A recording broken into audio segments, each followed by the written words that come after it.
అనుకోవచ్చు దీంట్లో పపీతా పేస్ట్ అనేది ఎందుకు యూజ్ చేశాను అనేది. పపీతా పేస్ట్ అనేది వేస్తే ఏంటంటే మనకి గ్రేవీ స్ట్రక్చర్ అనేది వస్తుంది. ఒకవేళ మీ దగ్గర అంటే నెయ్యి దగ్గర ఆయిల్ కూడా వేసుకోవచ్చండి. ఇంకొక 15 మినిట్స్ పక్కన పెట్టేసుకోండి. ఇంకొక పెద్ద తెప్పాలు తీసుకొని దీంట్లో వాటర్ అనేది బాయిల్ చేసేసుకోవాలన్నమాట మనకి రైస్ కోసం.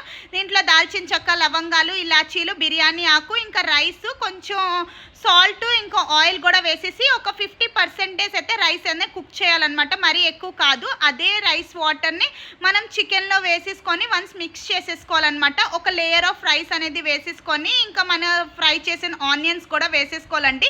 ఇంకొక లేయర్ ఆఫ్ రైస్ వేసుకొని ఇంకా ఫ్రై ఆనియన్స్ వేసుకొని ఒక స్పూన్ నెయ్యి కూడా వేసేసుకొని మూత పెట్టేయాలి.